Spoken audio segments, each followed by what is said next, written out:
رانا في ساحة شهداء. من هاد البلاصة تبدأ طريقنا كيف نشوفوا قصور وعمارة، تاريخ وحضارة، فن ورواية، ونعيشوا ألف حكاية وحكاية. نكتشفوا السرار تاع كل قصور، نحوسوا البهجة، جبل وبحور، نزهوا في المحروسة ونزيدوا على نورها نور.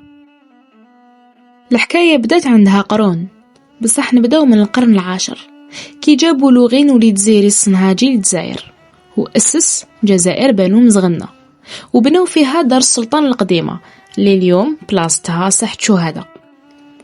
دار السلطان القديمة ولا قصر الجنينة اللي كانت مشيدة في القصبة السفلى تنحرقت في جوان 1844، والشاهد الأخير هو دار عزيزة اللي رانا رايحين نزوروه اليوم ونشوفوا كيفاش رحبوا بنا مواليه حتى بعد 10 قرون من اللي تبنى.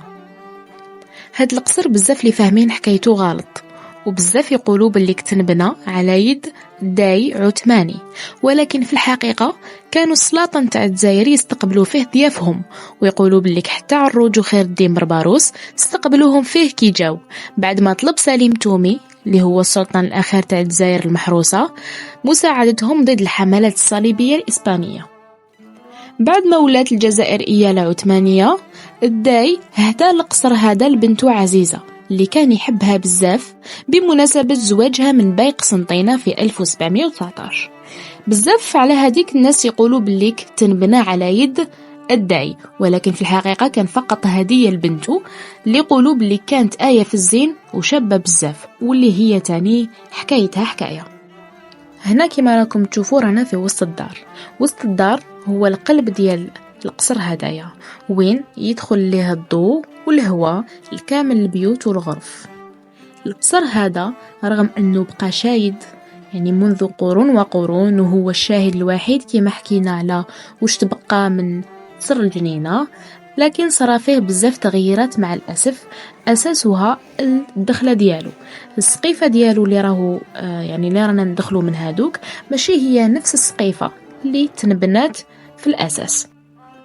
التغييرات الكبيرة اللي صراو في هذا القصر صراو يبان الفترة الاستعمارية الفرنسية للجزائر، على خاطركش فرنسا فتحت ترقان جدد، كبرت ترقان بزاف في القصبة، يعني دارت تغييرات كبيرة، وين اضطروا انهم يغيروا المدخل تاع القصر هدايا من الجهة تاع الشرق الى الجهة تاع الجنوب. هنايا رانا في الطابق الاول وين كاين الغرف. البيوت في الطابق الارضي واسمهم بيوت عادي، ولكن البيوت اللي كاين هنا نسموهم الغرف. في هذا الطابق هذا كاين دي كولوار سايرين دايرين على وسط الدار اللي نطلوا عليه من الدربوز. الدربوز هذا اوريجينال، يعني يعود الزمن ديالو من اول مره اللي تبنى فيها في هذا القصر، ما غيروش بعد ما داروا اشغال الترميم. ما على باليش اذا لاحظتوا بصح الزليج تاني اوريجينال، يعني بعد اشغال الترميم ما غيروش بزاف حاجات. شفتوا هذاك الرخام اللي داير على هاد الزوج بيبان كيفاش منقوش، حتى هادوك لي شابيتو بزاف شابين منقوشين، يعني تاع الصح قصر. وهنايا هذه القاعة الشرفية اللي كانوا يستقبلوا فيها ضيافهم. نخليكم تشوفوا لي ديتاي في لا فيديو ونكمل نحكي لكم حكاية عزيزة اللي قلت لكم من قبل باللي حكايتها حكاية.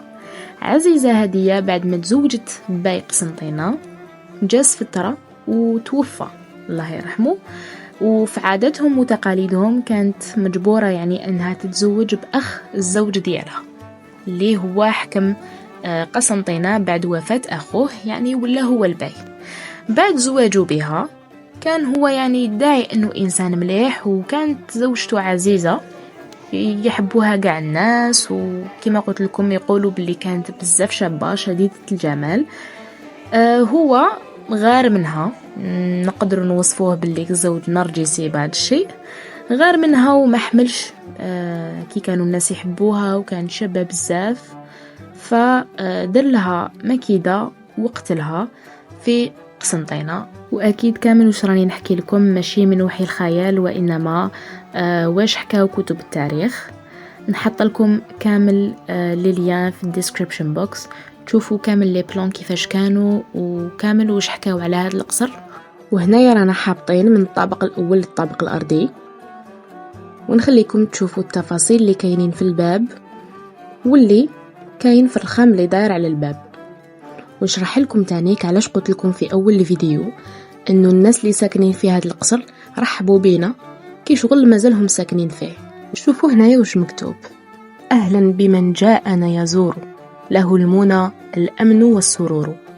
بصراحه كي قريت هذه الكتابات وشفتهم في السقف حسيت انه الناس اللي كانوا ساكنين في هذا القصر راقيين بزاف، والذوق تاع الناس اللي كانوا عايشين في هذيك الفتره الزمنيه بزاف عالي.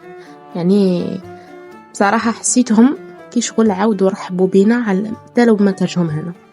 العز والهنا وبلوغ المنى.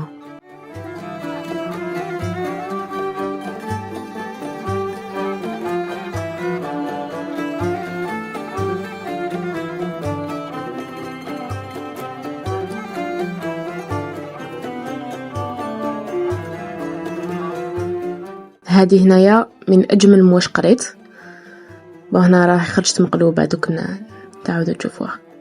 العز الدايم والسعد القايم، هذه من اجمل العبارات اللي شفتهم في هذا القصر.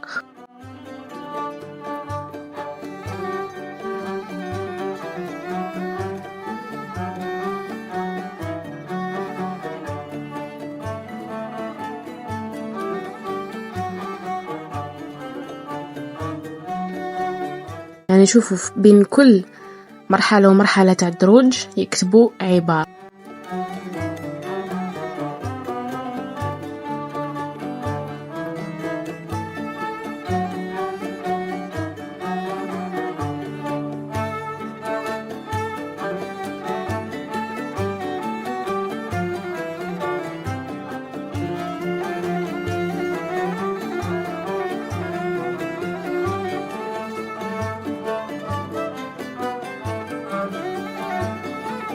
فهاد الكتابة يعني بصراحة ما فهمتش الكلمة الأولى، فهمت غير دار شيدتها.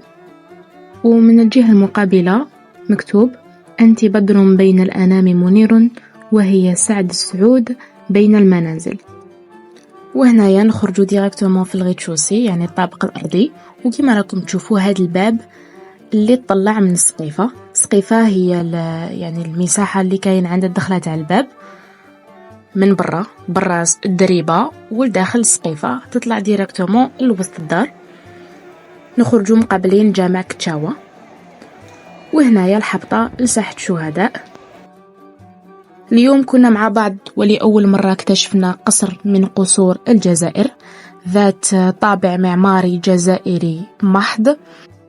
كيفاش كان البنيان تاعهم؟ يعني هذا ما كانش قصر من القصور يعني اللي كان ساكن فيها السلطان كما شرحنا، كان فقط تابع لدار السلطان القديمة وين كانوا يستقبلوا الأمراء تاعهم، ولكن هكذا كانت النظام تاع العيش تاعهم والنظام تاع المنازل تاعهم والنظام تاع البناء تاعهم. ابوني ولا شنتاي في اليوتيوب ريمايند وصفحاتي على مواقع التواصل الاجتماعي باش تعرفوا كل مرة على تاريخ، حضارات، فنون وثقافات.